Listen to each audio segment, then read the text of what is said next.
संघर्ष टाइम्स, समस्या जनतेची, साथ आमची. मोठ्या विजयानंतर सुधाकर घारे थेट मुंबईत. सुनेत्रा पवारांच्या भेटीने नवनिर्वाचितांना शुभेच्छा.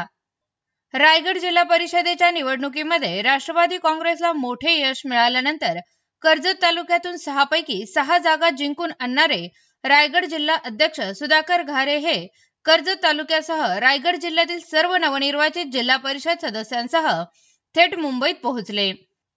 त्यांनी महाराष्ट्राचे उपमुख्यमंत्री सुनेत्रा अजित पवार यांची भेट घेऊन आशीर्वाद घेतले.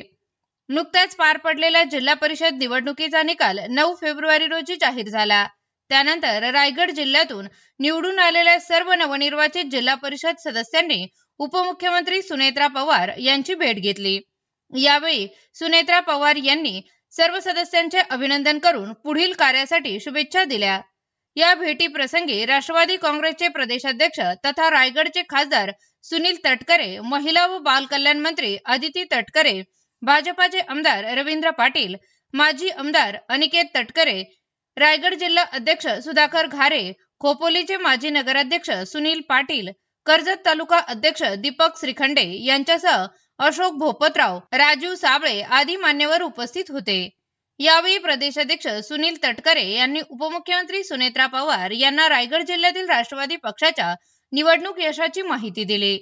खालापूर तालुक्यातील सारवली जिल्हा परिषद मतदारसंघातून निवडून आलेले तालुका अध्यक्ष संतोष गणेश बैलमारे तसेच तालुक्यातून 6 पैकी 6 जागांवर विजय मिळवणारे नवनिर्वाचित जिल्हा परिषद सदस्य नारायण डामसे, उषा अंकुश ठोंबरे, सुवर्णा प्रदीप ठाकरे, मारुती काळूराम घारे, वर्षा सुरेश दोरे आणि सुनीता रोहिदास मोरे यांची ओळख करून देण्यात आली.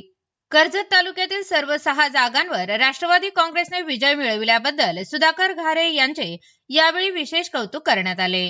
रायगड जिल्ह्यातील हे यश पक्षासाठी महत्त्वाचे असून आगामी काळात जिल्ह्याच्या विकासासाठी सर्व नवनिर्वाचित सदस्य सक्रिय भूमिका बजावतील असा विश्वास यावेळी व्यक्त करण्यात आला.